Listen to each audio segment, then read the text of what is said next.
No niin, kansalaiset ja medborgare. Tässä on nyt semmonen video, mikä on tehty ihan tekoälyllä. Niin, kuulitte oikein, ja se on tarkoitettu nyt opetuksellisia juttui varten. En mä ois kyllä ikin uskonut, että omalla elinajallani teknologia olisi kehittynyt niinkin pitkälle, että tavallinen ihminen pystyy oman kotikoneellaan niin värkkää tämmöistä tavaraa. Me eletään nyt semmoista aikakautta, että tekoäly tuo tullessaan vaikka mitä uusia mahdollisuuksia, mutta samalla kans kaikenlaisia uhkia. Tulevaisuus on aika arvaamaton. Niin kuin Turussa sanotaan, ei sitä nyt ikin tiedä, mitä huomne tuo tullessas.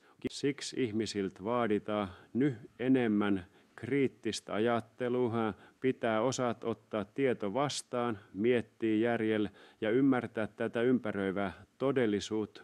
Joten tällä kanavalla tuotetaan semmoista sisältöä, mikä auttaa meitä ottamaan tämän kehityksen haltuun ja porukalla pohtimaan, mihin suuntaan tämä meidän maailma on oikein menossa.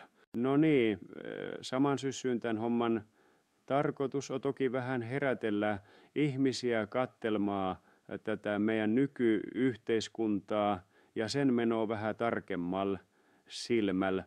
Olisi ihan hyväkin kiinnostua siitä, miten voisi itse olla mukana viemässä asioita eteenpäin. Ei tarvitsisi aina olla niin rähmällään siellä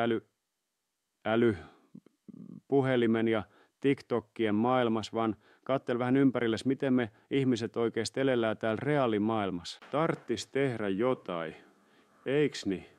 Tässä nyt voidaan semmoisen uteliaalla kokeilun mielellä testaille näitä uusia tekoälytyökaluja ja katsoa, mihin niistä oikein on. Välillä voi heittää vähän huumori, ripaus poliittista satiiria ja pikkusen yhteiskunnallista kritiikkiä sopivasti vaan, ettei lähde hommat lapasesta. Totta kai siinä on omat haasteensa ja vaaras, mutta mulla on semmoinen fiilis, että ei pidä hermostua, vaikka joku yrittää edes provosoida.